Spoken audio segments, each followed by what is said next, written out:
চমু বাণিজ্যিক বিৰতিৰ পাছত মৰ্ণিং লাইভ অনুষ্ঠানৰ এটি বিশেষ শিতান জ্যোতিষশাস্ত্ৰৰ শিতানটিৰ মাজলৈ মই অনিন্দিতা শইকীয়াই সকলোকে স্বাগতম জনাইছোঁ।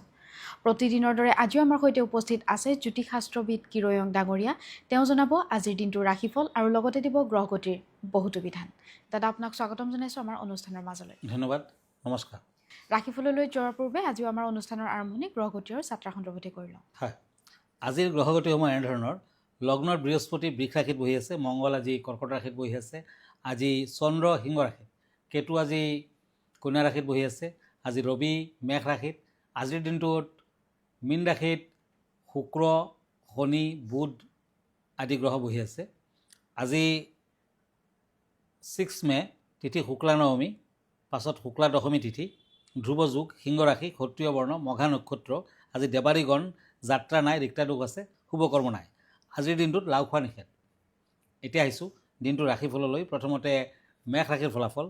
দুখন টেৰট কাৰ্ডছ, কাপছ এণ্ড ওৱান্স। এই দুখন কাৰ্ড মতে আজি ছুটি ভ্ৰমণ হ'ব পাৰে, শৰীৰৰ প্ৰতি যত্ন লোৱা উচিত হ'ব, সামাজিক দিশত ব্যস্ততা বৃদ্ধি পাব, ঘৰুৱা দিশত কিছু চিন্তা। আজি ঘৰখনত যথেষ্ট অশুভ ফলো দেখুৱাই আছে আৰু চিন্তা বৃদ্ধি পাব, প্ৰেমত শুভ ফল।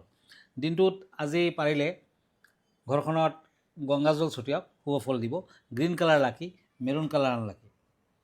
পেণ্টাকুলছ এণ্ড পেজ অফ ওৱান্স, বৃষ ৰাশি, টৰাছ। এই দুখন কাৰ্ড মতে আজি কৰ্মৰ ক্ষেত্ৰত উন্নতিৰ যুগ, বন্ধুৰ পৰা সাৱধান হওক, ব্যৱসায় বাণিজ্যত সফলতা লাভ, প্ৰেমত মধ্যম ফল। ব্লু কালাৰ লাকি, চিলভাৰ কালাৰ আনলাকি। এতিয়া মিথুন ৰাশি, পেণ্টাকুলছ and পেণ্টাকুলছ।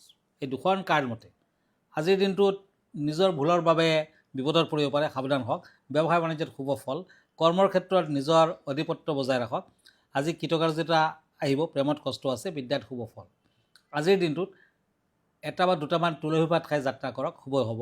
Yellow colour lucky, cream colour unlucky. কৰ্কট ৰাশি, কেঞ্চাৰ, ওৱান্স এণ্ড কাপছ। এই দুখন কাৰ্ড মতে আজি স্থিৰ স্বাস্থ্যৰ অৱনতি ঘটিব পাৰে, বিশেষ কোনো কাৰণত দূৰ ভ্ৰমণ হ'ব পাৰে। আজি বিদ্যাত উন্নতি, পাৰ্পল কালাৰ লাকি, অৰেঞ্জ কালাৰ আনলাকি। হয় দাদা, এই মুহূৰ্তত এখন পত্ৰ হাতত তুলি ল'ব বিচাৰিছোঁ। পত্ৰখনত এজনে জানিব বিচাৰিছে ৰুদ্ৰাক্ষ ধাৰণত গ্ৰহমুক্তিৰ সম্ভৱনে, আপোনাৰ পৰা জানিব বিচাৰিছে। হয়, বিভিন্ন কাৰণত ৰুদ্ৰাক্ষ ধাৰণ কৰা হয়। আচলতে বিভিন্ন ধৰণৰ গ্ৰহ, আৰু সেই গ্ৰহবিলাকৰ প্ৰকোপৰ পৰা যদি আপুনি ৰক্ষা পাব খুজিছে, তেতিয়া 1 মুখীৰ পৰা 21 মুখীলৈকে ৰুদ্ৰাক্ষ পায়। তেনেকুৱা মতে আপুনি ৰুদ্ৰাক্ষ পিন্ধক। ৰবি গ্ৰহৰ দুখ থাকিলে 1 মুখী, 2 মুখী, 5 মুখী নতুবা 7 মুখী ৰুদ্ৰাক্ষ ধাৰণ কৰিব পাৰে। যদি আপোনাৰ চন্দ্ৰৰ দুখ আছে, বিশেষকৈ ছাত্ৰ ছাত্ৰীসকলৰ চন্দ্ৰৰ দুখ থাকে, তেওঁলোকে 5 মুখী ৰুদ্ৰাক্ষ ধাৰণ কৰিব পাৰে। মংগলৰ দুখ থাকিল, বেমাৰ আজাৰ লাগি আছে, 3 মুখী ৰুদ্ৰাক্ষ পিন্ধিব পাৰে। বুধৰ প্ৰভাৱ কটাবৰ বাবে ব্যৱসায় বাণিজ্যত যদি বুধটো বেয়া, তেতিয়া ব্যৱসায়ীসকলৰ বেয়া হয়, তেতিয়া 7 মুখী ৰুদ্ৰাক্ষ পিন্ধিব পাৰে। যিসকলৰ বৃহস্পতি অশুভ, তেওঁলোকে 5 মুখী নতুবা 4 মুখী ৰুদ্ৰাক্ষ পিন্ধিব পাৰে। বৃহস্পতিও ধনকাৰক গ্ৰহ। ঠিক তেনেকুৱা শুক্ৰ গ্ৰহৰ বাবে বিয়াবোৰত বাধা আছে, গতিকে 14 মুখী ৰুদ্ৰাক্ষ পিন্ধক। যদি শনি গ্ৰহ বেয়া, শনি বেয়া, 8 মুখী, 9 মুখী নতুবা 12 মুখী ৰুদ্ৰাক্ষ পিন্ধিব পাৰে। ধন্যবাদ। হয়, নিশ্চয়কৈ তেওঁ উপকৃত হ'ব। দাদা, আমি পৰৱৰ্তী ৰাশিফলৰ মাজলৈ আগবাঢ়োঁ। পেণ্টাকুলছ এণ্ড ওৱান্স, সিংহ ৰাশি, লিঅ'। আজি কোনো কামৰ বাবে যাত্ৰা কৰিলে শুভ ফল পাব। খৰচাৰ মাত্ৰা আজি অধিক, সতৰ্ক হওক। ব্যৱসায় বাণিজ্যত উন্নতি বৃদ্ধিৰ যুগ, প্ৰেমত সাৱধান হওক। ব্লেক কালাৰ লাকি, ব্লু কালাৰ আনলাকি। এতিয়া হওক কন্যা ৰাশিলৈ। ওৱান্স এণ্ড কাপছ, এই দুখন কাৰ্ড মতে আজি আৰ্থিক ক্ষেত্ৰত লেনদেন কৰোঁতে সতৰ্কতা অৱলম্বন কৰক। মূল্যৱান বয় বস্তু চুৰ হ'ব পাৰে, হেৰাব পাৰে, সাৱধান হওক। মূৰৰ বিষ আৰু চকুৰ বেমাৰে কষ্ট দিব পাৰে। আজিৰ দিনটোত ষ্টীলৰ আঙুঠি আৰু লোহাৰ আঙুঠি দুটা পিন্ধক, ভাল হ'ব। White colour lucky, orange colour unlucky. Cups and shorts, এই দুখন কাৰ্ড মতে আজি তুলা ৰাশিসকলৰ কৰ্মৰ ক্ষেত্ৰত সহকৰ্মীৰ লগত মতবিৰোধ, পিতৃ মাতৃৰ বাবে চিন্তা থাকিব। নিবনুৱাসকলৰ কৰ্মসংস্থাপনৰ যুগ, প্ৰেমত উৎসাহ। আজি মৌ খাই যাত্ৰা কৰক, শুভ হ'ব। Pink colour lucky, yellow colour unlucky. বৃশ্চিক ৰাশি, Scorpio', pentacles and knight of ওৱান্স। এই দুখন কাৰ্ড মতে আজি যান বাহনৰ পৰা সাৱধান হওক। আজিৰ দিনটোত শৰীৰত দুৰ্বলতা থাকিব। বিদ্যাৰ্থীসকলে ভবামতে ফল নাপায়। ঘৰুৱা দিশত কিছু চিন্তা থাকিব, প্ৰেমত বাধা আছে। গল্ডেন কালাৰ লাকি, চিলভাৰ কালাৰ আনলাকি।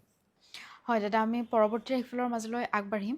যিহেতু প্ৰতিদিনে একোটিকৈ খুব সুন্দৰ বিষয় লৈ আহে আমাৰ দৰ্শকসকলৰ বাবে, আজি কেনেধৰণৰ বিষয় আছে? হয়, আজি কম শনি গ্ৰহ যদি বেয়া হয়, আপোনাৰ শনি যদি অশুভ ভাৱত বহি আছে, তেতিয়া আমি সকলোৱে জানো শনি বেয়া হ'লে কি হ'ব পাৰে।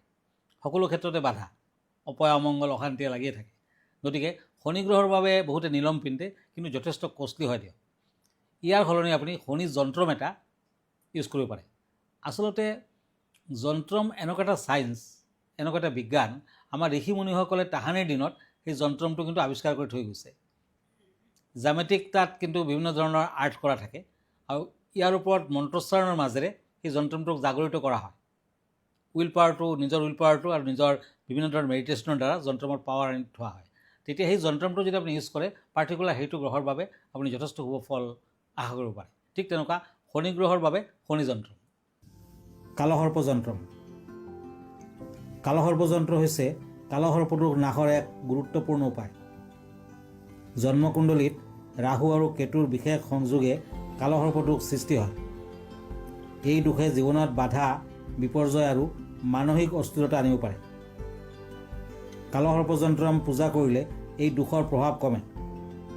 যন্ত্ৰ ধাৰণ কৰিলে সৌভাগ্য আৰু শান্তি বৃদ্ধি পায়। বিশেষকৈ চাকৰি, ব্যৱসায়, বিবাহত বাধা হ'ল এই যন্ত্ৰ উপকাৰী।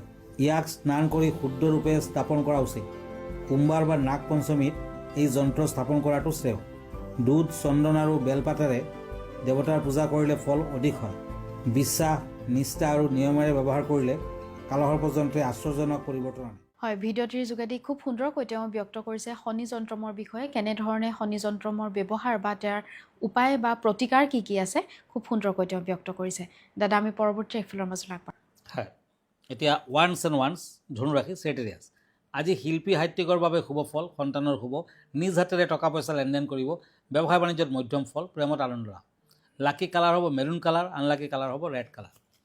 এতিয়া মকৰ ৰাশি কেপ্ৰিকৰ্ণ, কাপছ এণ্ড চেৰিয়ট। এই দুখন কাৰ্ড মতে উচ্চ শিক্ষাত বাধা থাকিলে দূৰ হ'ব, কৰ্মৰ ক্ষেত্ৰত ব্যস্ততা বৃদ্ধি, শত্ৰুৱে ক্ষয়ক্ষতি কৰাৰ চেষ্টা কৰিব পাৰে, সাৱধান হওক। পুৰণা ঋণ থাকিলে সুদ হ'ব। আজি প্ৰেমত শুভ ফল। মকৰ ৰাশিৰ জাতক জাতিকাসকলে লোহাৰ আঙুঠি পিন্ধক, cream colour lucky, yellow colour unlucky. এতিয়া আহিছোঁ কুম্ভ ৰাশিলৈ, একুৰিয়াছ, ওৱান্স এণ্ড কিং অফ শ্বৰ্টছ। এই দুখন কাৰ্ড মতে নতুন ব্যৱসায় বাণিজ্যৰ আৰম্ভণি কৰিব পাৰে, মাটি বাৰীৰ বিবাদ থাকিলে অন্ত পৰিব, মাতৃ ৰোগ হ'ব, চাকৰিয়াল ব্যক্তিসকলৰ পদোন্নতিৰ যুগ, চিলভাৰ কালাৰ লাকি, ব্লু কালাৰ আনলাকি। এতিয়া মীন ৰাশি, কাপছ এণ্ড পেণ্টাকলছ। এই দুখন কাৰ্ড মতে আজিৰ দিনটোত আয় বৃদ্ধি হ'ব, কিন্তু ব্যয়ও হ'ব। আপোনাৰ সন্তানৰ মানসিক বিকাশৰ লক্ষণ আজি থাকিব, বিদ্যাত অধিক মনোযোগৰ প্ৰয়োজন হ'ব। মীন ৰাশিৰ জাতক জাতিকাসকলে তুলসীৰ তলত চাকি বন্তি আগবঢ়াওক, ভাল হ'ব। অৰেঞ্জ কালাৰ লাকি, ব্লেক কালাৰ আনলাকি। হয় দাদা, ধন্যবাদ জ্ঞাপন কৰিছোঁ। যিহেতু আমি অনুষ্ঠানটি সামৰিব লাগিব, অনুষ্ঠানটি সামৰাৰ পূৰ্বে আপোনাৰ ঠিকনাটো আমাৰ দৰ্শকসকলক এবাৰ জনাই দিব। হয়, আপুনি এভৰি ছানডে ৰাতি 10টামান বজাত মোক প্ৰাগ নিউজত লগ পাব। মই লাইভ প্ৰগ্ৰামত থাকোঁ। আৰু যদি ফেচবুক পেজত মোক চাৰ্চ কৰিব খুজিছে তেতিয়া কিৰো য়াং ৰত্ন কুবেৰ বুলি চাৰ্চ কৰক। মই ইনষ্টাগ্ৰামত আছোঁ, মই ইউটিউবতো আছোঁ। আমাৰ ঠিকনা এষ্ট্ৰলজাৰ কিৰো য়াং Ratna Kuber gems and jewellery, Manipuri Basti, Guwahati 7। Phone নাম্বাৰটো হৈছে 9085949309। আমাৰ ইমেইল এড্ৰেছটো হ'ল kiroyangastrologer@kiroyang.com। ধন্যবাদ, নমস্কাৰ। আৰু ইয়াৰ লগে লগে মই নিন্দিতা শইকীয়া জ্যোতিষশাস্ত্ৰৰ শিতান্তিৰ পৰা বিদায় লৈছোঁ। ধন্যবাদ, দিনটো আপোনাৰ শুভ হওক।